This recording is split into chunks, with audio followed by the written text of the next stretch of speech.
दोस्तों नमस्कार। स्वागत है आप सभी का आप ही के अपने इस मंच पर जिसका नाम है मयूर जानी ऑफिशियल। आज बात करने वाले हैं पश्चिम बंगाल की, है ना।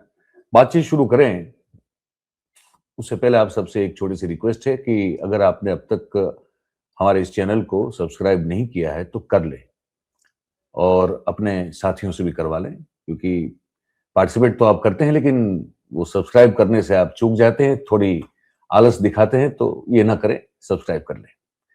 आज हमारे साथ हो गए अरुण दीक्षित जी। आप सब जानते हैं कि देश के बड़े पत्रकार, बहुत लंबे अरसे तक 35-40 साल तक उन्होंने देश के प्रमुख अखबारों में बड़ी संपादकीय भूमिका निभाई और साथ साथ ग्राउंड रिपोर्टिंग भी करते हुए आए। और आप परिचित हैं क्योंकि हमारे साथ जो है बड़े भाई के समान स्नेह रखते हैं। कुछ दिन बीच में नहीं थे क्योंकि वो एक यात्रा पे थे, पर अब वो वापस आ चुके हैं तो उनको मैं जोड़ लेता हूं और बातचीत का सिलसिला हम लोग शुरू करते हैं। सर नमस्कार। नमस्कार सर। अब सर बात आज करनी है ना आपसे, वो ये है कि अब तो सबका फोकस पश्चिम बंगाल है और देश के गृह मंत्री अमित शाह साहब ने बंगाल पहुंचकर वहां जाकर जिस तरह से उनकी जो एक उदंड जबान है, जो एरोगेंसी वो हर बार दिखाते हैं और हर किसी को दिखाते हैं, उसी जबान में उन्होंने वहां जाके जो है वो ये भी घोषित कर दिया कि अब अप्रैल 2026 के बाद ममता सरकार जो है वो जा रही है और उनकी सरकार आ रही है। और पत्रकारों के साथ भी आपने सुना, हम सब ने सुना कि किस तरह से वो, अब वो तो हम तो उस तरह के शब्द बोल भी नहीं सकते जो वो खुलेआम प्रेस कॉन्फ्रेंस में कह रहे थे, लेकिन क्या बर्ताव हुआ हमने वो भी देखा। उसके बाद ममता बनर्जी ने जो रिटालिएट किया, ये भी उस पर भी बात करेंगे। और फिर आज जैसे हम रिकॉर्ड कर रहे हैं 31 तारीख को, भाई आज इस साल का आखिरी दिन है जब हम रिकॉर्ड कर रहे हैं। कल जब आप देखेंगे तो ये यीशु का नया वर्ष जो है 2026 वो शुरू हो चुका होगा। तो आप सभी को नए साल की शुभकामना भी दे देते हैं, क्योंकि अब जब आप देखेंगे तो 1 जनवरी 2026 को आप इसको देखेंगे सुबह सुबह, तो आप सबको बहुत शुभकामना भी दे। तो ये अभिषेक बनर्जी ने भी जिस तरह से पूरा एक ज्ञानेश कुमार के साथ हुई बैठक को लेकर जो एक धमाकेदार बयान दिए हैं, इस सब पर आज बात करेंगे सर। तो अगर आपकी इजाजत हो तो सबसे पहले मैं शुरू करता हूं संबित पात्रा से शुरू करता हूं मैं। संबित पात्रा जो है उन्होंने वो गलती से निकल गया था, कभी कभार हमारी भी जबान फिसलती है, क्या करें, ठीक है। मस्तिष्क में सही चीजें रहती हैं। अब वो ममता जी ने कल ये भी कह दिया था इनकी, अमित शाह जी की सब वाणी विलास को देखते हुए, कि हम चाहते तो आपको होटल के बाहर निकलने न देते, ऐसा उन्होंने कह दिया। उसके ऊपर पात्रा जी ने जो बात की है, पहले वहां से शुरू करते हैं सर और आगे बढ़ते हैं। पहले ये देख लेते हैं। ने जिस प्रकार से अमित शाह जी को धमकी भरी शब्दों से संबोधित किया है, Mamata Banerjee has threatened the home minister of India in the words which can not even be thought of, यह भी हमने देखा। ममता बनर्जी जी का कहना कि आप तो होटल में छुप कर बैठे हैं, ये हम नहीं चाहते तो आप होटल के बाहर एक कदम भी नहीं रख सकते और आप भाग्यवान हैं कि हमने आपको होटल से बाहर निकलने दिया। मैं दोहराता हूं, ममता बनर्जी जी ने गृह मंत्री अमित शाह जी के लिए कहा कि आप होटल के अंदर छुप कर बैठे और आप भाग्यवान हैं जो हम आपको होटल के बाहर निकलने दे रहे हैं, वरना अगर हम चाहते तो आपको होटल से बाहर निकलने नहीं देते। यह देश के एक बड़े राज्य पश्चिम बंगाल की मुख्यमंत्री ममता बनर्जी के शब्द हैं अपने ही देश के गृह मंत्री अमित शाह जी के लिए। और ये कोई पहली बार हो रहा है ऐसा नहीं है। आपको याद होगा कि जब पिछली बार चुनावों से पहले हमारे अध्यक्ष जी माननीय नड्डा जी बंगाल गए थे, उनके कैवलकेड पे किस प्रकार से हमला ममता बनर्जी जी ने कराया था, घुसपैठियों से कराया था, लाठी डंडे पत्थर से उनके ऊपर हमला करवाया था। किस प्रकार से आज बंगाल के अंदर 300 से अधिक भाजपा के, भारतीय जनता पार्टी के कार्यकर्ता को मौत के घाट उतार दी गई है, किसी को फांसी चढ़ा दी गई है, तो किसी को काट काट के मार दिया गया है। More than 300 कार्यकर्ताज of Bharatiya Janata party have been killed in West Bengal by Mamata Banerjee and her goons of TMC. 3000 से अधिक भारतीय जनता पार्टी के कार्यकर्ता आज भी अपने घरों से बाहर रुके हुए हैं। वो अपने घर नहीं लौट पा रहे हैं, क्योंकि जिस प्रकार डेमोक्रेसी, लोकतंत्र का दमन बंगाल के अंदर हुआ है, उसका नतीजा है कि लोग आज भी अपने घर लौट नहीं पा रहे हैं। तो ये पात्रा जी थे, मैं नाम नहीं लूंगा वरना मुझसे कहीं कुछ और ही नाम निकल जाता है, तो मैं पात्रा जी के हिसाब से उनको संबोधित करूंगा। तो पात्रा जी ने जो बात कही कि घुसपैठिए जो है वो हमला करते हैं, और अमित शाह साहब ने तो जो कह दिया वो बड़ा मतलब सही था कि वो तो चुनाव का परिणाम अपनी जेब में लेके घूमते हैं। उनको अभी से पता है कि 15 अप्रैल 2026 के बाद उन्हीं की सरकार बनने वाली है, तो वो सब तो ठीक है। और घुसपैठ सिर्फ बंगाल में हो रही है, पहलगाम में जो आए थे वो तो पता नहीं, वो तो शायद घुसपैठ होंगे ही नहीं, वो तो आतंकी नहीं होंगे, पता नहीं, उसके बारे में तो किसी को पता नहीं चल रहा है। मेघालय, असम, ये सब जगह से जो बॉर्डर से सटे स्टेट है जहां पे उन्हीं की सरकार या तो उनकी सहयोगी की सरकार, वहां से तो शायद कभी घुसपैठ होती ही नहीं होगी। सर कैसे देखते हैं आप ये जो एक गजग्राह सीधे तौर पर और बहुत ही बिटर नोट पर शुरू हुआ है वेस्ट बंगाल को लेकर, how do you see that? Mayur भाई, सभी साथियों को नमस्कार, और जाता हुआ साल जो हमारे दर्शक हैं, श्रोता हैं, उनके लिए बहुत बहुत शुभकामनाएं। हम चाहते हैं कि नए साल में सब स्वस्थ रहें और प्रसन्न रहें। अब इस पर बात जो करें, दरअसल हमारे देश के गृह मंत्री, जब भी, आप उन्हें ज्यादा बेहतर जानते हैं, मैंने उनकी वो जो प्रेस कॉन्फ्रेंसेस हैं उनकी क्लिपिंग देखी। उन्होंने असम में एक रैली की थी, उसके बाद फिर वो बंगाल में जब वो मीडिया से बात कर रहे थे, मुझे आज तक ये समझ में नहीं आया कि अगर आप सही हैं, आप इतने दम्भ से वोट पब्लिक को देना है, फैसला उस आदमी को करना है जो बंगाल के किसी रिमोट में है, जो वोट डालेगा वो किसे वोट देगा, आप इसने दावे के साथ कैसे कह सकते हैं? इसका मतलब है कि जब आपने कल कहा कि 15 अप्रैल तक, हालांकि मई के फर्स्ट वीक तक, मई 26 के फर्स्ट वीक तक सरकार का कार्यकाल है, बंगाल की सरकार, लेकिन उन्होंने बोल दिया है कि 15 अप्रैल तक सब खत्म हो जाएगा। तो पहली चीज, पहला सवाल, ये जो पात्रा जी थे, या हमारे यहाँ पात्र कहते हैं, तो पात्र और एक कुपात्र भी होता है, तो ये कुपात्रा जी जो थे, इनको ये लगा कि ममता बनर्जी ने धमकी दे दी गृह मंत्री को, पर इन्होंने गृह मंत्री की भाषा नहीं देखी। मैं उसी गृह मंत्री की प्रेस कॉन्फ्रेंस का जिक्र करूंगा, जब एक जर्नलिस्ट ने सवाल पूछा तो कहता, क्या आप भाभी जी के ख्याल में खोए थे? मैंने तो जवाब दे दिया। एक देश के गृह मंत्री को ये चीज शोभा देती है? किसी व्यक्ति के बारे में का अपमान है, ये पत्रकार का अपमान है। ये पात्रा को, कुपात्रा को नहीं दिखेगा कि कोई देश का गृह मंत्री गली का गुंडा नहीं है। गली का गुंडा कुछ भी कर सकता है, पंचायत का गुंडा भी कुछ कर सकता है, क्योंकि उसको पता है लोग। देश का गृह मंत्री बंगाल जाता है, वहां एक जर्नलिस्ट सवाल पूछता है और जवाब यह है कि आप भाभी के ख्याल में खोए थे। अरे यार, अब दूसरा सवाल जब पूछते हैं कि भाई 75 साल के फार्मूल पे हमारी पार्टी की चिंता मत करो यार, वो हम देख लेंगे, बता देंगे। ये क्या एटीट्यूड है, क्या तरीका है? क्या इस लोकतंत्र में आप गुंडागिरी करो, आप लोगों को कैमरे पे अपमानित करो तो सब बढ़िया है, लेकिन एक नॉर्मल सी बात है कि अगर इतनी ही गुंडागिरी होती, चीफ मिनिस्टर ने बिल्कुल ठीक कहा है कि अगर ऐसी गुंडागिरी होती तो आप होटल से बाहर कैसे निकल पाते, क्योंकि गुंडागिरी तो सबके लिए है। तो इसको लेकर के संबित पात्रा को इतनी तकलीफ हो रही है, लेकिन उस एक जर्नलिस्ट के अपमान के लिए संबित पात्रा को कोई तकलीफ नहीं है। नहीं, संबित पात्रा को इस बात के लिए भी कोई तकलीफ नहीं है कि इस देश का गृह मंत्री ये बताने जा रहा है कि चुनाव आ रहा है, या ये बताने जा रहा है कि हमने सब बंदोबस्त कर लिया है, जीत हम रहे हैं, या ये बता रहा है कि इस देश में लोकतंत्र नहीं है।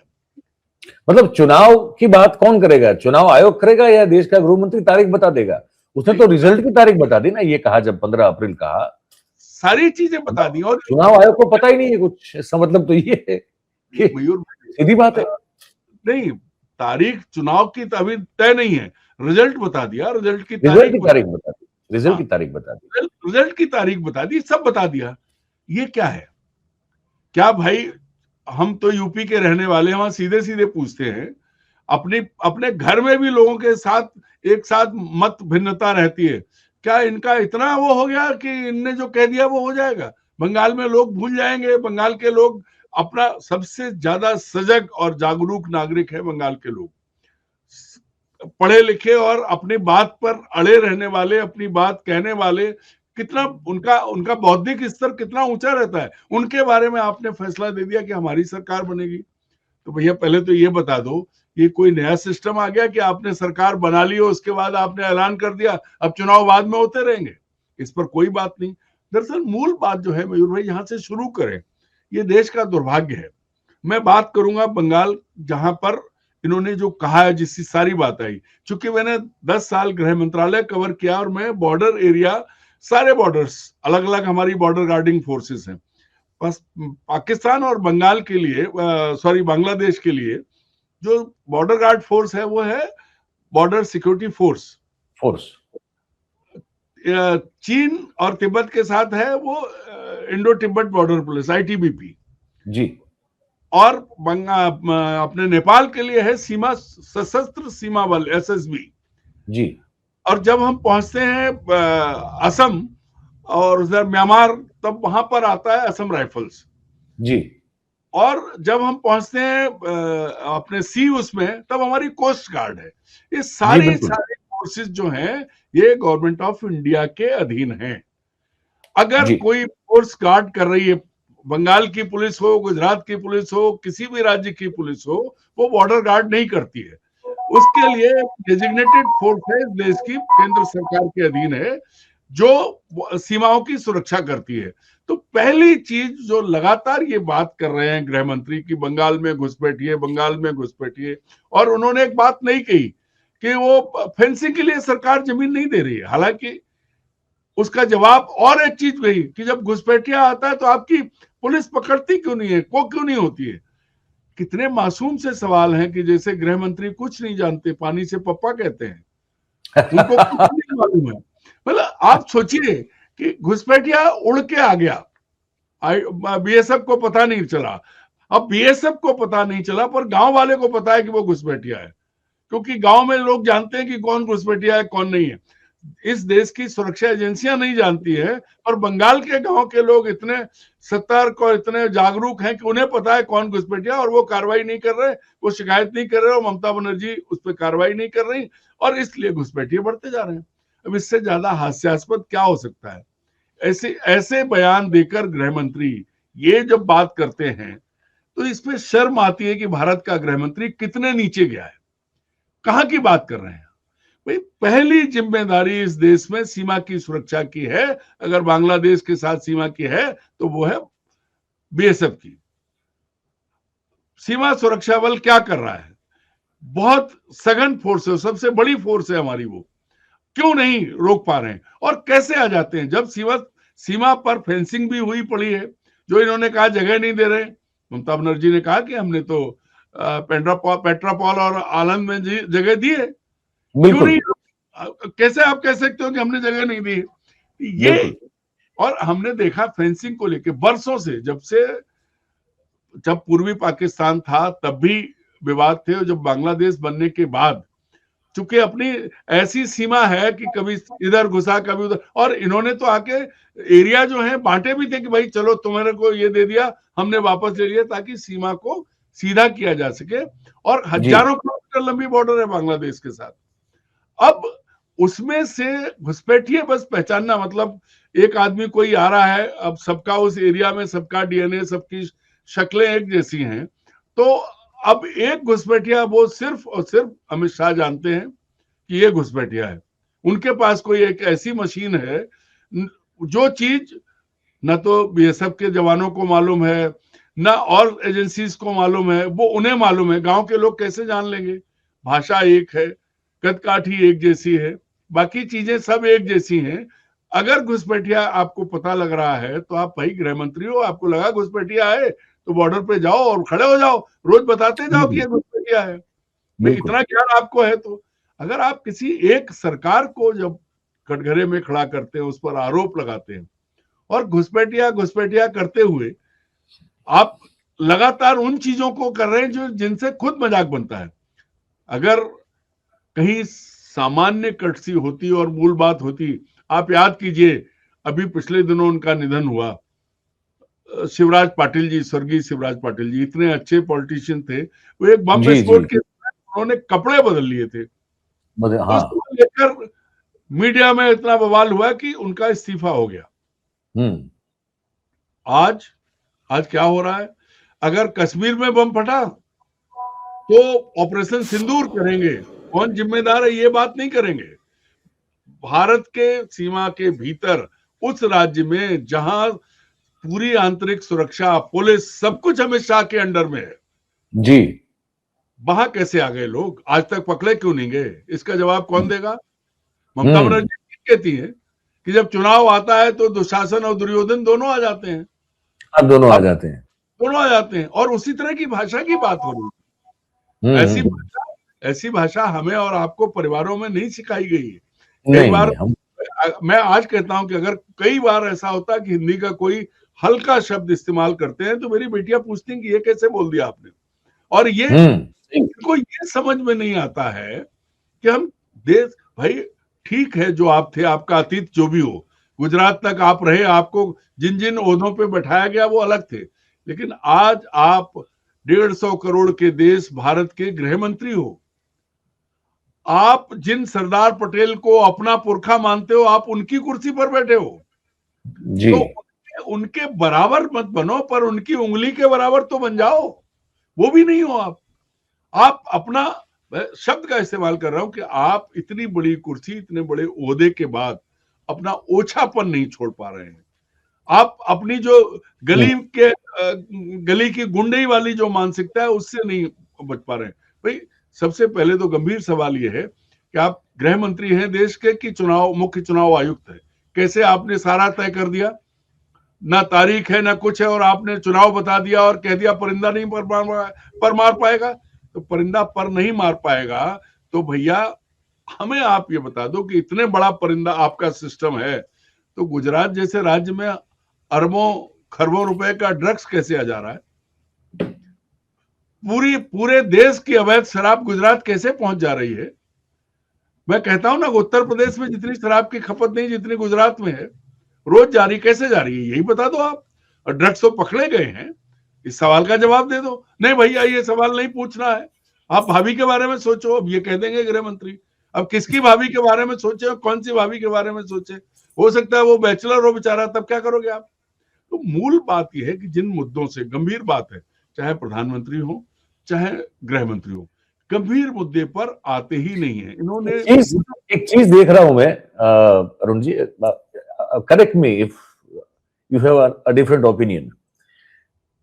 अमित शाह साहब और मोदी साहब भी, लेकिन अमित शाह साहब ज्यादातर मैं अभी देख रहा हूं कुछ समय से, वैसे एरोगेंसी तो उनमें पहले से ही है, हम तो यहां से देखते आ रहे हैं, लेकिन मुझे लगता है कि कुछ ज्यादा ही, मतलब इतनी मोटी चमड़ी का मालिक जो है कुछ ज्यादा ही चिढ़ जाता है अभी। मतलब कहीं भी किसी भी एक ऐसे सवाल पर ट्रिगर अगर हो जाए तो चिड़चिड़ापन बढ़ गया उनका। मैं ये नोटिस कर रहा हूं इस चीज को। मैं आपको बताता हूं मयूर भाई, मेरे समय सुशील शिंदे साहब, पाटिल साहब और चिदम्बरम साहब, 3 गृह मंत्री देखे। और ये सौभाग्य है कि मैंने तीनों गृह मंत्रियों से प्रेस कॉन्फ्रेंस में आमने सामने सवाल जवाब किए। चिदम्बरम साहब हिंदी नहीं बोलते थे, लेकिन बड़ी विनम्रता से वो बात करते थे। शिंदे साहब और पाटिल साहब, उनकी तो एकदम, आज भी सुशील शिंदे जी जो हैं हमें याद आते हैं, पाटिल साहब याद आते हैं, कभी भी फोन करें तो वो उपलब्ध हो जाते थे, पहले घंटे में फोन उठाते थे। और ये गृह मंत्री जो हैं क्या भाई आप, क्या दूसरी सरकार है, क्या दूसरी तरह के लोग हो गए? वो भी इस देश के गृह मंत्री थे। केंद्र सरकार उन्होंने भी आपसे अच्छे ढंग से चलाई, जिस तरह की चीजें आपके समय हुई उसी तरह का शासन और सब चलता रहा, कोई अलग चीज नहीं आई है। आपने तो और नीचे पहुंचा दिया है। मूल बात यह है कि एक सवाल अगर आपने घोषित किया था 75 साल के बाद मार्गदर्शक मंडल, इस पर पूछा गया था तो आप कह देते कि मेरी पार्टी का आंतरिक मामला है, पार्टी तय करेगी। आप उससे बदतमीजी क्यों कर रहे हैं?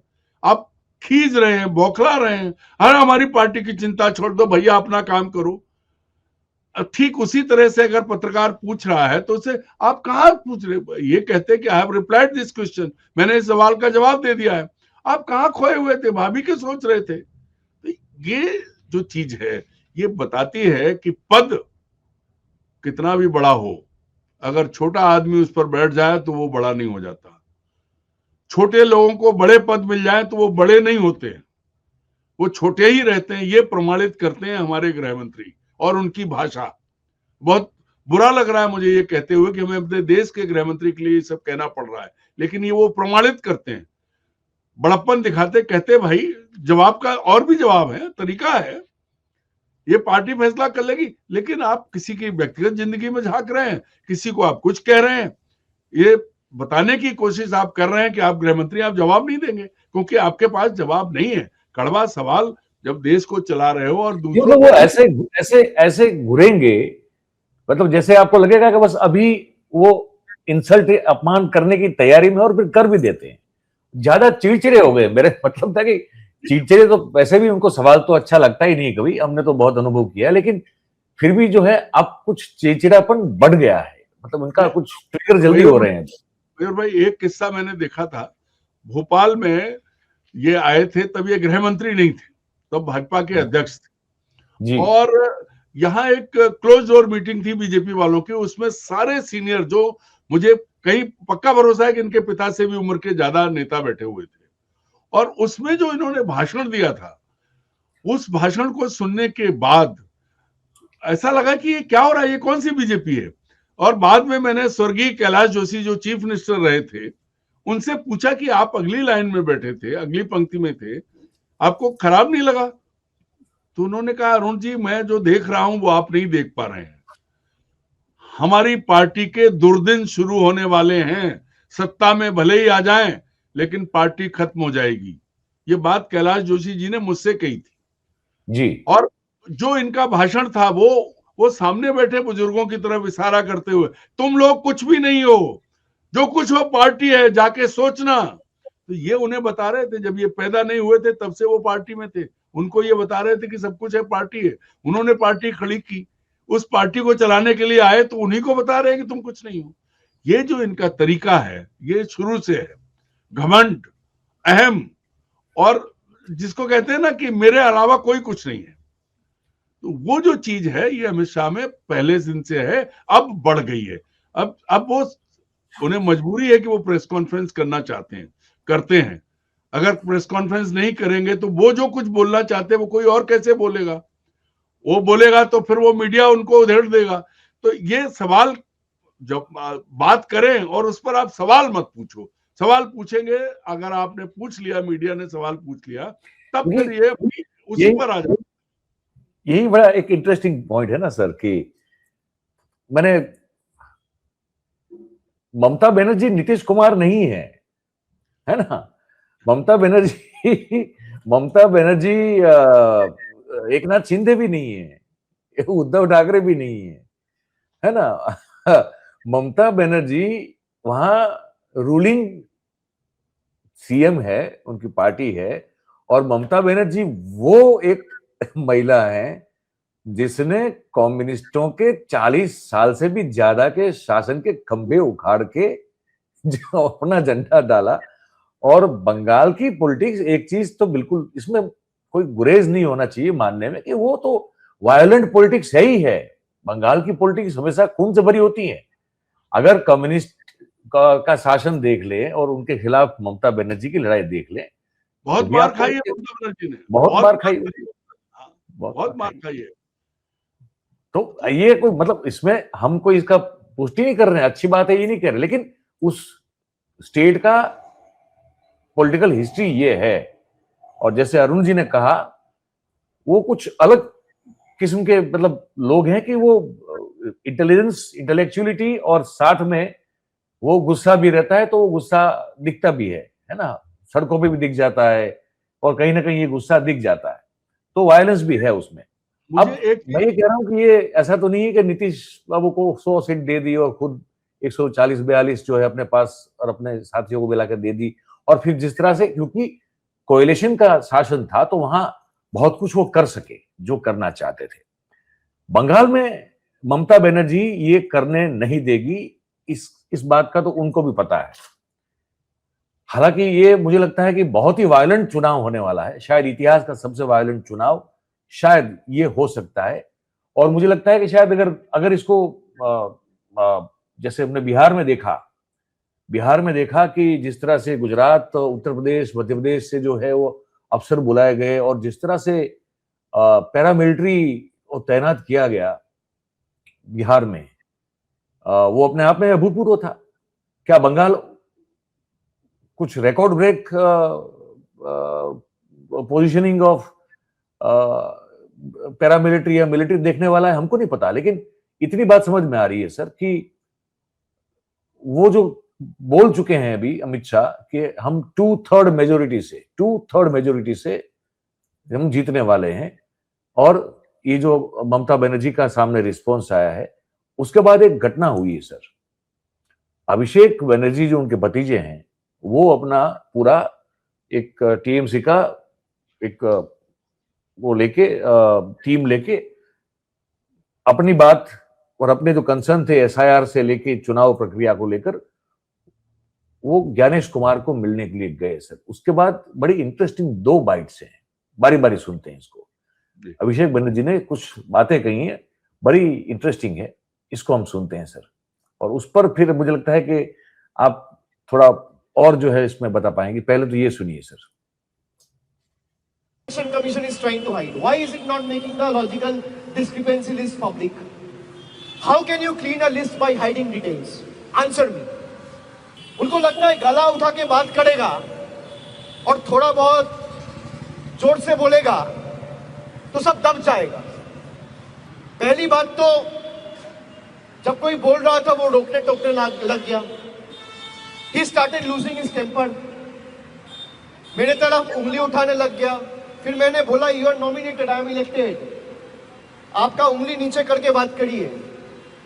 हम लोग जो यहाँ पे बैठा हुआ है जनता का वोट से चुना हुआ है। बीजेपी के बदौलत खाली आपका एक नोटिफिकेशन का बेसिस पे मैं यहाँ पे नहीं आया हूँ। We are answerable to the people at large. You are answerable to your masters. I am answerable to the people of my state. What is stopping him? He thinks the people of Bengal are his subservient. He thinks people of Bengal and we parliamentarians and the ministers, the MLAs or the MPs who have been elected by the people, standing in long queues by exercising their franchise, are they bonded laborers? Are they slave? Apart from 2 or 3 basic questions, he has failed to answer any of the valid questions we have raised. Senior citizens are the one who are above the age of 60. And especially the ones who are living with medical conditions, who are medically vulnerable, who are living with comorbidities, PWDs. Why will they go in a hearing venue and wait hour after hour? Who will provide relief to them? They look up to the constitutional authorities of the country. It is your constitutional right to protect them, to give relief to them. ये पहला मैंने अंश सुना है आपको। आप देख रहे हैं तेवर से लेकर हर चीज, मतलब वो अपने आप में स्पष्ट हो रहा है पूरा मामला। और जो उन्होंने वाकया अंदर की बात बताई, क्योंकि हुआ ये कि ये चुनाव आयोग अपने अब तो सूत्र इस्तेमाल करता है ना, सूत्रों के जरिए मेन स्ट्रीम लश्कर नोएडा में भेज देता है बड़ी कुछ तरह की अपने मन मुताबिक खबरें। तो लश्कर नोएडा ने कुछ चलाना शुरू कर दिया कि ये तो सब हो चुका है और सब चीज का संतुष्टि से जवाब दे दिया गया है और सब निमट गया आराम से। तो वो इसलिए ये अभिषेक बनर्जी ने ये सब बातें कही सर। मयूर भाई, मैं एक बात कहूं, मैंने अभिषेक को संसद में भी सुना है। अभी जब वो बात कर रहे हैं, पहला सवाल ये है कि अगर मुख्य चुनाव आयुक्त सांसदों से बात करते वक्त अपना टेम्पर लूज कर रहे हैं, वो सांसदों को उंगली दिखा रहे हैं, वो सांसदों के प्रति शालीन भाषा का इस्तेमाल नहीं कर रहे हैं, इसका मतलब क्या है? सही बात कही कि हमें जनता ने चुना है, आपको तो किसी आदमी ने नॉमिनेट किया है। ये बात बिल्कुल सही कही है जो बात अभिषेक कह रहे हैं। और मुद्दा यही है कि आप गुस्सा क्यों हो रहे हैं, आप क्यों बैठे हैं उस पद पर? मतलब यह है कि आपको जो टास्क दिया गया है उस टास्क में ये सवाल फिट नहीं होते। जो सवाल विपक्ष के सांसद पूछ रहे हैं, तृणमूल कांग्रेस के नेता पूछ रहे हैं, उनके जवाब आपके पास नहीं है, उसके लिए आप तैयार नहीं हैं। आपको कहा गया है कि इनका जवाब आपको नहीं देना है, उसके बदले में आप कर रहे हैं। इसका मतलब जितने आरोप राजीव गांधी ने लगाए हैं वो एक एक करके साबित हो रहे हैं कि ऐसा कभी नहीं हुआ। मैं 10 नाम, कम से कम 10 मुख्य चुनाव आयुक्तों को जानता हूं, आज जो जीवित हैं उनसे आज भी संबंध है। आधी रात को फोन करते थे, बात करते थे, चाहे वो ओपी रावत साहब हो, चाहे नसीम जैदी साहब हो, ऐसे तमाम अफसरों से। और कभी किसी में ऐसा नहीं है कि किसी जर्नलिस्ट का जवाब। अब ये जर्नलिस्ट तो छोड़िए, जर्नलिस्ट के लिए तो सूत्र हो गए। आप प्रतिनिधियों को जवाब नहीं दे रहे जो आपके सामने मौजूद है, आप उन्हें उंगली दिखा रहे हैं। आपकी हैसियत क्या है? अगर संसद में चुनाव कानून पारित करके आपको संरक्षण दे दिया गया है तो ये मत भूलिए कि ये संसद उस कानून को आपके जिंदा रहते बदल भी सकती है। तब क्या करेंगे आप? कभी ये सोचा? और दूसरी चीज, आप एक चीज देखिए, एक अलग तरह की समानता है। अमित शाह गृह मंत्री के तौर पर जिस तरह टेम्पर लूज करते हैं बात करते हुए मीडिया से, और ये विपक्ष के सांसदों से लूज कर रहे हैं। इतना हिम्मत कहां से आई? एक नौकरशाह में, एक रिटायर्ड नौकरशाह में इतनी हिम्मत कैसे आई? कहां से ताकत मिल रही है कि आप साफ जवाब ना दें, सवाल पूछा जाए ना दें, उसका उत्तर ना दें, और उसके बाद आप उसको उंगली दिखा रहे हैं? इसका मतलब यह है कि जो उन्होंने वहां जाके कहा कि 15 अप्रैल तक चुनाव आ जाएगा, 2/3 हम जीतेंगे, सारी हमारी सरकार होगी, फिर परिंदा नहीं आएगा, इसका मतलब है कि वो प्रोग्रामिंग जो तैयार करनी थी ज्ञानेश कुमार जी को, वो उन्होंने 15 अप्रैल के हिसाब से कर ली है। अब उसके भीतर ये सवाल कहां से फिट होंगे? इनके जवाब कैसे देंगे? अब अगर जवाब जाएगी जी, ईसीआई की, केंचुआ की कलाई खोल के रखी है अभिषेक ने। वो सुनाता हूं जो आपने कहा ना, वो अभिषेक कह रहे हैं। एक और जो उनका निवेदन है, जो एक इसका अंश है, मैं आपको कुछ सुनाता हूं। वो इसमें साफ तौर से यही बात जो है वो कहते हुए नजर आ रहे हैं। ये है वो, Kumar and go out. Tata, bye bye. We have come here to bid goodbye to your government, Mr. Kumar, Mr. Shah. This is a challenge. This is a challenge to you. You put everything you have at your disposal. जितना ताकत लगाना है आप लगाओ। आप election commission को लगाओ, आप सीबीआई को लगाओ, आप ईडी को लगाओ, आप इनकम टैक्स को लगाओ, आप पैरामिलिट्री फोर्स लगाओ, आप जुडिशियरी को लगाओ, आप मीडिया को लगाओ। जनता हमारे साथ है। यही चीज अगर कांग्रेस पकड़ लेती तो आज हारती। आज बीजेपी हारती, यही चीज पकड़ नहीं पाया।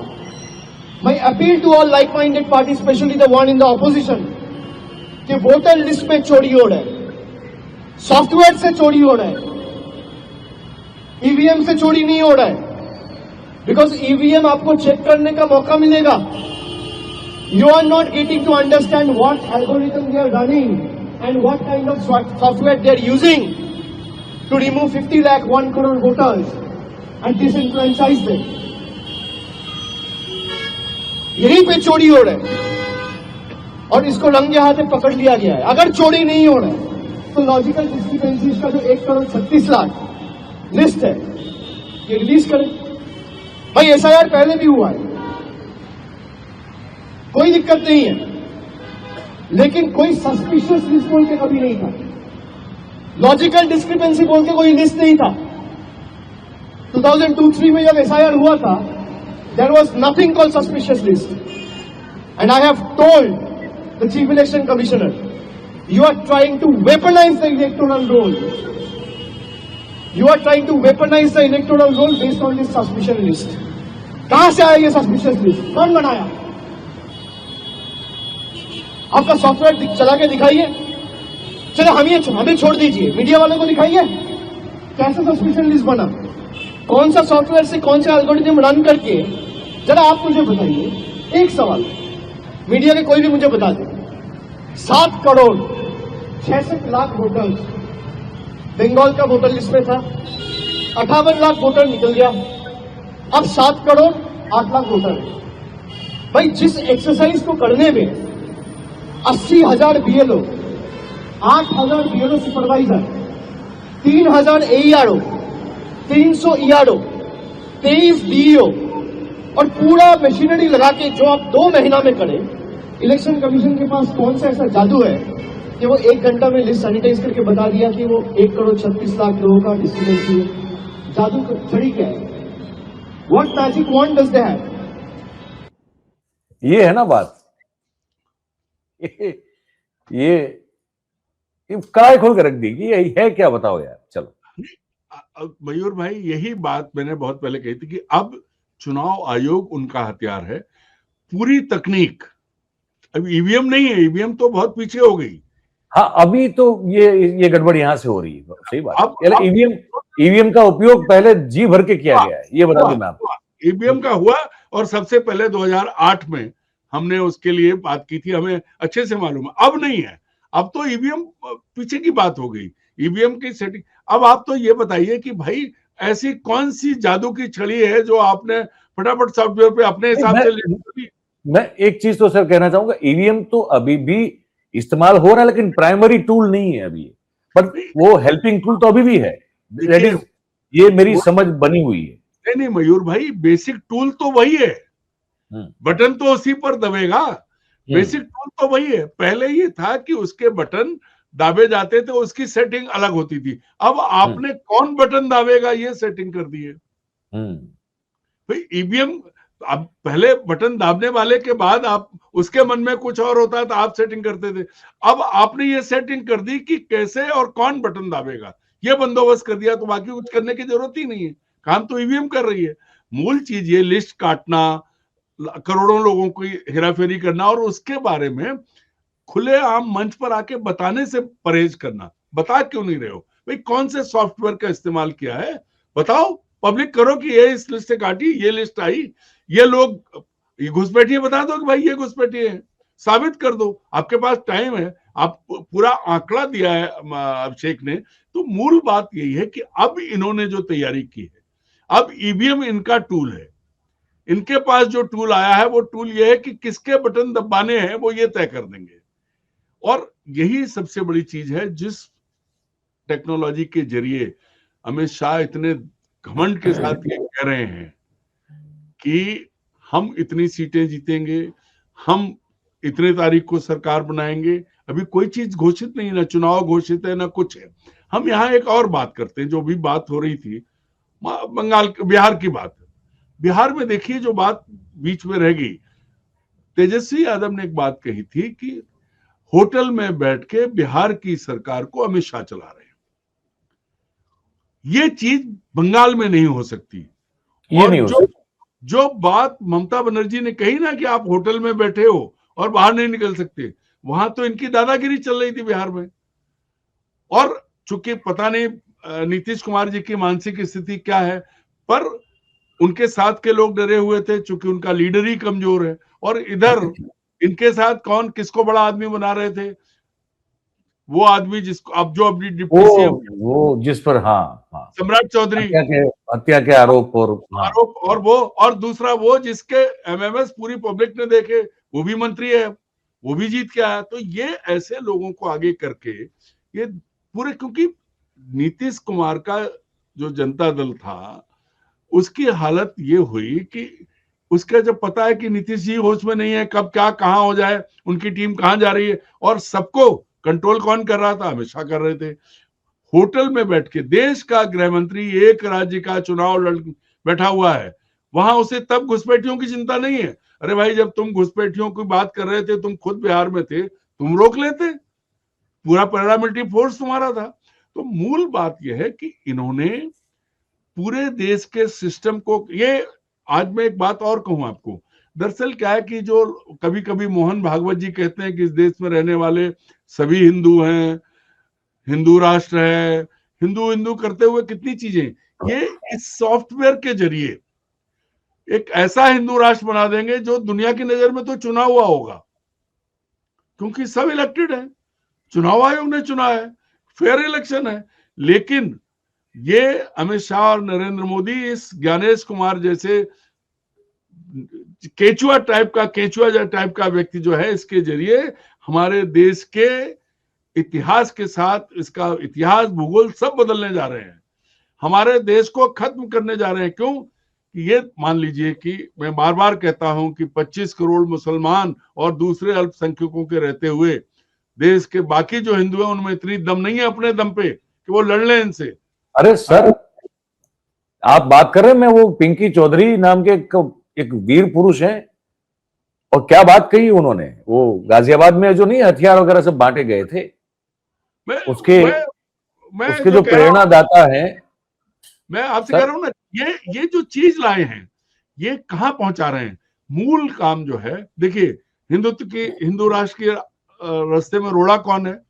बंगाल, बिहार था उसे खत्म कर दिया, तमिलनाडु, केरल, आंध्र प्रदेश और तेलंगाना। मूल बात यह है कि ये दक्षिण भारत के राज्य जो हैं, इनको लेकर के इनकी राजनीति नहीं सफल होती। अब आप वाइस प्रेसिडेंट लाए आप तमिलनाडु से, ठीक है, कोई बात नहीं, आपकी मर्जी है, आपकी पार्टी है, लेकिन बंगाल का क्या करोगे? बंगाल की जनता लड़ के मारती है और बदला लेती है। वामपंथियों का क्या दबदबा था, और आज कहां है? कहीं नहीं दिख रहे। नॉर्थ ईस्ट के राज्यों में भी इन्होंने लोगों को धमकाया, दबाया, और आज ये है कि हेमंता बिस्वा शर्मा वो अकेला एक ऐसा नेता है जिसने अमित शाह और मोदी को धमकाया और खुद मुख्यमंत्री बना है। ये भी मान लो आप। ये डरते भी बहुत हैं, सर्बानंद सोनोवाल इनका अपना था, उसको हटा के कांग्रेसी को क्यों बनाया? और ऐसे ही जहां कहीं भी खड़ा हो जाए। अगर नीतीश कुमार खुद अपनी जगह कमजोर नहीं होते तो बिहार में कुछ नहीं कर सकते थे। समस्या ये है कि अब हिंदू राष्ट्र बनाने का काम चुनाव आयोग कर रहा है। मैं फिर कह रहा हूं, हिंदू राष्ट्र को मूर्त रूप देने का काम, बनाने का काम अब चुनाव आयोग के जरिए नरेंद्र मोदी और अमित शाह कर रहे हैं। इसीलिए भागवत साहब एक कदम आगे बढ़ते हैं, फिर पीछे हट जाते हैं, बयान वापस ले लेते हैं, कुछ भी बोलने लगते हैं। संघ भी अब खिलौना बन गया है। अब कोई हैसियत संघ की बची नहीं है। जो ये चाह रहे हैं, क्यों? उनको लगता है बस हिंदू, कितना नुकसान हिंदू राष्ट्र के नाम पर। आप कहां हो? एक अभी आप देखिए, पाकिस्तान ने आपकी दुर्गति कर दी, बुरा लगता है। फैक्ट्स पूरी दुनिया के प्लेटफॉर्म पे घूम रहे हैं। हम मान लें हम जीत गए, हम अपना सम्मान। तो चीन का बयान आ गया ना, उस पर तो अलग से हमको बात करनी चाहिए। चीन ने बोल दिया कि हमने भी जो है भारत और पाकिस्तान के युद्ध को रोकने में मध्यस्थी की हुई। मयूर भाई, ट्रंप अभी नेतन्याहू के साथ 65वीं बार बोला इस बात को, और फिर चीन ने भी कह दिया। तो अब पता नहीं सर क्या हो रहा है। चीन की तो स्थिति आप देख लीजिए कि हमारे सीनियर आर्मी अफसर ने कहा था कि हम एक प्रॉक्सी वार भी लड़ रहे थे, पीछे चीन खड़ा था। सारे ड्रोन, सारे वेपन, जो सब कुछ जो थे वो चीन ने अपने आजमा लिए। अभी तक चीन की टेक्नोलॉजी खराब मानी जाती थी, उसका जहाजी बेड़ा डूब गया था, नेवल फ्लीट डूब गई थी जो उन्होंने उतारी, तो उसने पहली बार अपने वेपन ट्राई कर लिए, आजमा लिए, सब हुआ। पूरा जम्मू के बॉर्डरिंग एरिया में देखिए कितना नुकसान हुआ, उसकी बात नहीं कर रहे आप, कोई बात नहीं है कहीं से भी। और इस सब के बाद आज आप पहुंचा कहां रहे? हिंदू राष्ट्र ये हो गया, कोई नहीं बोल रहा है। हर जगह वो चीजें हो रही हैं। अब एक हिंदू मारा जाता है केरल में, दूसरा देहरादून में मारा जाता है, वो भारत का नागरिक है, इस पर कोई नहीं बोलता, ना आरएसएस बोलता है। अब क्या वो आरएसएस क्या ये नहीं कहेगी ये भी हिंदू था? क्योंकि हिंदुस्तानी है ना। जब आप कहते हो जो हिंदुस्तान में रहते हैं वो हिंदू है, तो क्या नॉर्थ ईस्ट का लड़का जो मारा गया देहरादून में, क्या वो हिंदू नहीं था? बोलो।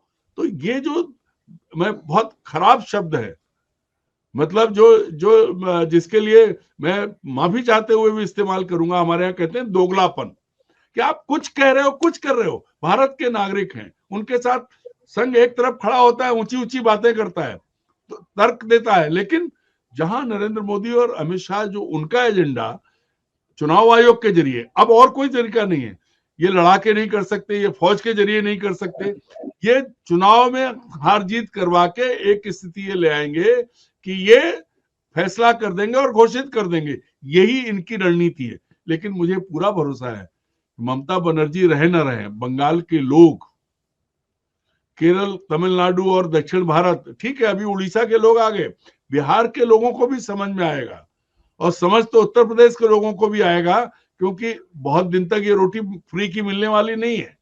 सबको लगता है कि आप कुछ भी करिए, भाई 25 करोड़ मुसलमान, मैंने मयूर भाई दंगे देखे हैं, वेस्टर्न यूपी के दंगे 80s के, मतलब पीएससी अगर नहीं होती थी शहर में तो 500 मुसलमान अगर कहीं खड़े हैं तो पूरे हिंदू थर थर कांपते थे। ये तो इनकी हालत है। अगर लड़ना चाहते हो तो खुद लड़ो आके आगे, फिर आप फोर्स को क्यों देखते हो? और यही खेल जो है, ये खेल रहे हैं कि सरकार एजेंसीज के जरिए नहीं कर पाई तो चुनाव के जरिए राज्यों में सरकारें बदल के फिर तो सब बदल जाएगा। अब जो बात आप बिहार में देख लीजिए अब क्या हो रहा है, आप उत्तर प्रदेश में देख लीजिए क्या हो रहा है, चूंकि आप सत्ता में है, मध्य प्रदेश में देख लीजिए क्या हो रहा है, आप सब कुछ कर रहे हैं, हर 5वां आदमी मुसलमान है, 25 करोड़ मुसलमान है। अगर आप में इतना ही आपको बुरा लगता था तो आप या तो तय करिए कि नहीं हम इन्हें अपने देश में नहीं रहने देंगे, एक जगह बना दीजिए, एक नया क्रिएट कर दीजिए। लेकिन जो सबसे दुर्भाग्य और खतरनाक, ये हमारी नस्लों के लिए खतरनाक है कि आप चुनाव आयोग का इस्तेमाल करके, तकनीक का इस्तेमाल करके, जब आप वोट छीन लेंगे, मैंडेट छीन लेंगे, और उस मैंडेट को छीनने के बाद अगर आप एक पर्टिकुलर आइडियोलॉजी को आगे बढ़ाएंगे तो क्या वो लोग जो यहाँ हैं क्या उनकी आइडियोलॉजी बदल देंगे? आप उनका मैंडेट तो छीन सकते हैं, उनका हक तो मार सकते हैं, लेकिन उनकी मानसिकता नहीं बदल सकते, उनकी सोच नहीं बदल सकते। वो भारत के नागरिक हैं, जो हमारे देश ने ये आजादी दी है कि आपका जो धर्म है उसको आप सोचिए और जानिए, उसको आप कर सकते हैं, कोई समस्या नहीं आएगी। लेकिन सबसे बड़ी चीज जो है वो ये है कि आप किसी भी व्यक्ति का, मयूर जानी है, जिस सोच में बड़े हुए हैं वो नहीं बदली जा सकती। आप उन्हें मार के जेल में डाल दीजिए, उन पर 50 मुकदमे लाद दीजिए, लेकिन दिमाग नहीं बदलेगा। आप चुनाव आयोग के जरिए आप सारे षड्यंत्र करते हुए सरकारें बना सकते हैं, बना लेंगे आप, लेकिन भारत को, इंडिया को हिंदू राष्ट्र नहीं घोषित कर पाएंगे। ये चीज दिमाग से निकाल देनी चाहिए। और कल की प्रेस कॉन्फ्रेंस जो अमित शाह जी की है, उसकी भाषा, उसका तरीका, आज की जो प्रेस कॉन्फ्रेंस हुई है अभिषेक बनर्जी की, उस दोनों को जब आप देखेंगे तब चीजें समझ में आ जाएंगी। जो अहंकार, जो घमंड अमित शाह जी दिखा रहे थे, उसको कुछ कहते हैं, उसके ऊपर से कपड़ा उतार दिया है अभिषेक बनर्जी ने, कि क्या चुनाव आयुक्त, मुख्य चुनाव आयुक्त कर रहे थे और कैसे कैसे क्या क्या है। अब इससे ज्यादा तो साफ नहीं बोला जा सकता ना। बिल्कुल बिल्कुल कह रहा है तकनीक, वोट चोरी क्या तकनीक है, उस तकनीक को पकड़िए, कांग्रेस पकड़ ले, अब सारे विपक्ष के दल एक हो जाएं और तकनीक की बात आ जाओ, बताओ भाई तुमने वोट काटे हैं, लिस्ट जारो, बताओ, सामने लाओ, पता लगे कि कौन सी तकनीक है। नहीं बता रहे, क्योंकि जिस तरह से खींच रहे हैं, जो बताया अभिषेक जी ने कि भाई सांसद सामने उंगली दिखा रहे हैं, चिल्ला रहे हैं। और आप याद करिए जब संसद में जब बात कर रहे थे अभिषेक, तो उन्होंने लोकसभा अध्यक्ष से कहा था कि इनसे कहिए सॉरी बोले, और कैसे वो कर रहे थे, खूब लड़ाई हुई। मूल बात यह है कि जब सच बोल रहे हैं, अब एक्सपोज तो हो गए मयूर भाई, इनकी सारी रणनीति एक्सपोज हो गई है, और ये रणनीति पहुंच गई है कि हाँ अब ये किसी भी तरह, देखिए आज दुर्भाग्य, ईडी, सीबीआई, बाकी जितनी पुलिसिंग जहां स्टेट्स में, जहां ये सत्ता में है, सेंटर की जितनी पैरामिलिट्री फोर्सेस हैं वो, और तो एक हद तक आर्मी में भी इन्होंने जहर बो दिया है जी। वो वहां पर हो गया है। उनके कहने पे चल रहे हैं, लेकिन क्या 14-15 लाख आर्मी 150 करोड़ लोगों को खत्म कर लेगी क्या? ये कभी भूल जाते हैं ये। जो पुलिस है तो उसी समाज से आई है, आर्मी भी उसी समाज से आई है। आर्मी में जो हैं लोग, क्या उन्होंने देखा नहीं कि आपने किसानों के साथ क्या किया? क्या उन्होंने देखा नहीं कि आपने लड़कियों के साथ, पहलवान लड़कियों को कितना अपमानित किया? या साउथ के जो लोग हैं भाई, मद्रास रेजिमेंट भी है और भी तरह के हैं, पूरे उसमें मराठा रेजिमेंट भी है, महार रेजिमेंट भी है, सिख रेजिमेंट भी है, पूरे देश के जवान आते हैं। अब सर, आप कितने लोगों को, भारत पाकिस्तान नहीं है, यहाँ आर्मी के जरिए आप वो नहीं कर सकते। इसका आपने इलाज ये निकाला कि आप चुनाव आयोग के जरिए सत्ता हासिल कर लेंगे। और अमित शाह उत्साह में कल अपने आप बोल दिए कि ये सब हो रहा है। तो ये जो है, इसमें तीनों शामिल है। प्रधानमंत्री तो है ही है, वो चुप है। अमित शाह जी एग्जीक्यूटर हैं और प्लानर जो है संघ है, उसकी प्लानिंग है। भाई आप बताइए, मणिपुर हमारा कितने समय तक जला, आज भी जल रहा है। संघ प्रमुख के मुंह से नहीं निकला कि वो भी सब हिंदू है जो रह रहे हैं वहां। प्रधानमंत्री कुछ नहीं बोले। तो क्या आप इस तरह से जला के, मार के, काट के 150 करोड़ लोगों को कंट्रोल कर लेंगे? मणिपुर का तो उतना ही काफी है ना कि मणिपुर के नाम में ही मणि है, तो बस हो गया, बस इतना बोल के खत्म हो गया मामला। बस इसके बाद खत्म हो गए। ट्राइबल्स को आप खुश हो जाओ, तुम्हारे नाम में मणि है, अब और क्या चाहिए तुमको? मयूर भाई, ट्राइबल्स को आप कहते हो कि वो तो हिंदू है, और पूरे देश के ट्राइबल्स अपनी उनकी अलग पूजा पद्धति, अपनी और अपने तौर तरीके हैं, अपनी उनकी व्यवस्थाएं हैं। अभी थोड़े दिन पहले, पिछले साल की बात है, एक ट्राइबल सरपंच ने 3 शादियां एक साथ की। तीनों बीबियां थी उसकी। एक कार्ड देके उसने बाकायदा बड़ी दावत की और बोला कि यार पहले पैसे नहीं थे दावत देने के, अब पैसे हैं, तो तीनों के साथ बच्चे। तो क्या ये हिंदू सिस्टम में आता है क्या, जब आप उन्हें हिंदू कहते हो? आदिवासी कुत्ते को भी देवता मानता है, उनका अपना अलग सिस्टम है। तो आप ये मथुआ समुदाय थोड़ी ना कि इसके लिए आप बंगाल चले गए। और विदेश नीति देखिए भाई, अभी तो बंगाल में, बांग्लादेश में सरकार जो है वो एक जयशंकर चले गए हैं वो रहमान को मिलने के लिए, बेटे से मिलने, खालिदा जिया के बेटे से मिलने जाके आप क्या खेल रहे हो? एक को शरण दे रहे हो, घर में बैठाए हो, दूसरे में और लोग मर रहे हैं आपके नाम पे, वहां रह रहे, उस पर आप कुछ नहीं बोल रहे हो। पूरी दुनिया में आपके लिए सबसे बड़ा खतरा, मयूर भाई फिर घूम के आ रहे हैं, चीन कहाँ है? चीन एयरबेस भी बना चुका है, अपनी चिकन नेक 7 सिस्टर्स वाले एरिया में लगा हुआ, वहां उसने पोर्ट भी बना दिया है और भी पूरी तैयारी कर रहा है। जिस दिन चाहेगा, जो वहां के लोगों ने कहा था, जो वो लड़का मारा गया उस्मान हादी, तब जो बातें आई थी उनको जरा याद करिए। और ये उसको देखते ही नहीं है, अपनी बातें कहते रहो, अपनी ताकत पे, अपनी गुंडागिरी। ठीक है, आपने अब देखिए कांग्रेस खरीद ली या तो जेल में डाल दी। ममता बनर्जी के भी लोग बिके, चाहे वो शुभेंदु अधिकारी हो, और इससे पहले जो है भी उनके सबसे नाम भूल रहा हूं मैं भी नाम भूल रहा हूं, लेकिन 2 बड़े महत्वपूर्ण उनके जो करीबी थे, वो इसमें एक शुभेंदु अधिकारी और दूसरे एक और है जिसका नाम मैं भूल रहा हूं अभी। मुकुल रॉय को लाए थे। मुकुल रॉय जो ममता बनर्जी के सबसे करीबी थे। आज बताइए मुकुल रॉय कहाँ है? मेरे पास पिछले 4 महीने पहले एक तस्वीर आई थी कि एक कमरे में बहुत जीर्ण शीर्ण हालत में बंद पड़े हैं मुकुल रॉय, खाना सामने रखा। वो तस्वीर बंगाल से और सीनियर जर्नलिस्ट दोस्त हैं, उन्होंने भेजी थी। आप अगर संघ 100 साल पुराना संगठन है, तो मयूर भाई 100 साल पुराना संगठन 78 साल छोड़ो, 100 साल में बंगाल में अपना आधार क्यों नहीं खड़ा कर पाया?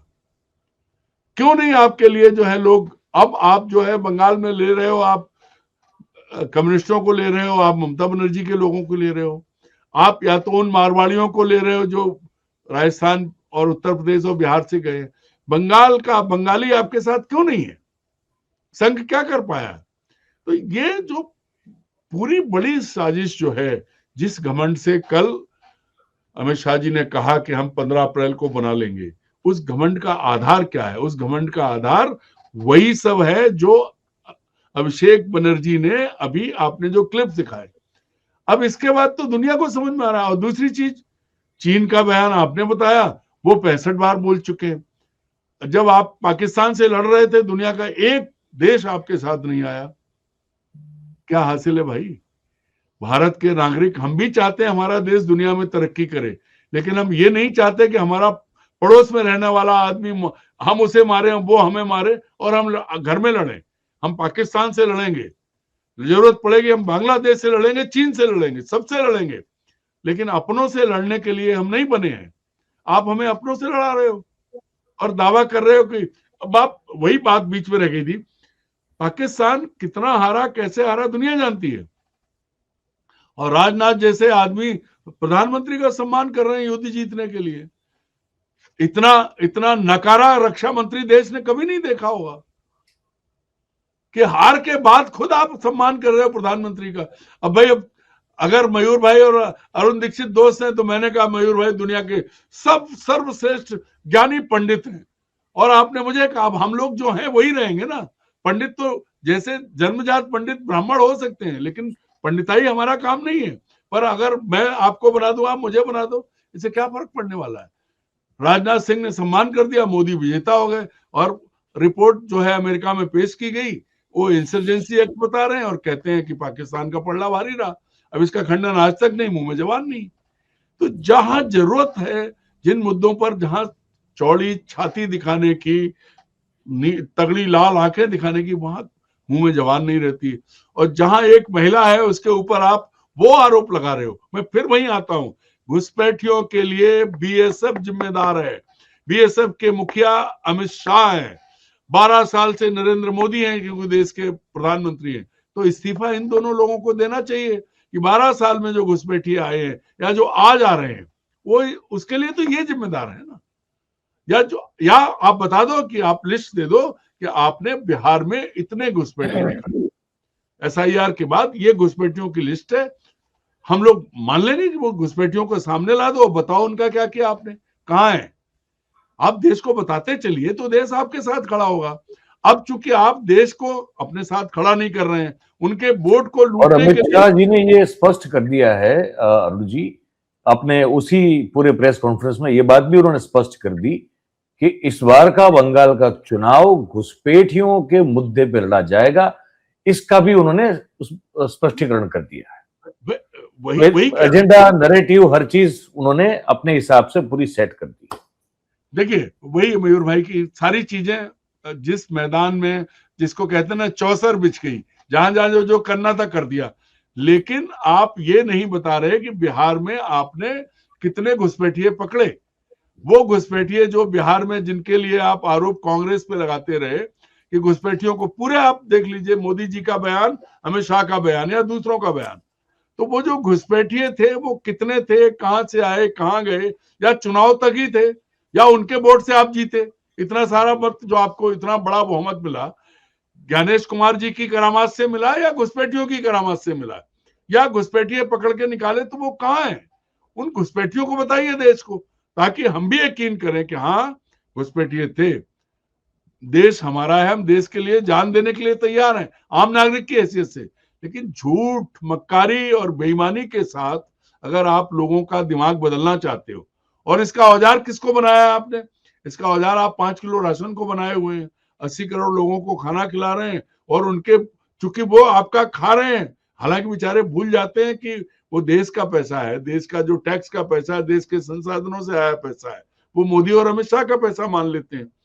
वो उन्हें नहीं समझ में आता है। लेकिन आप तो बता दो कि भाई ये परिस्थिति है, हमने जो है ये हासिल किया है।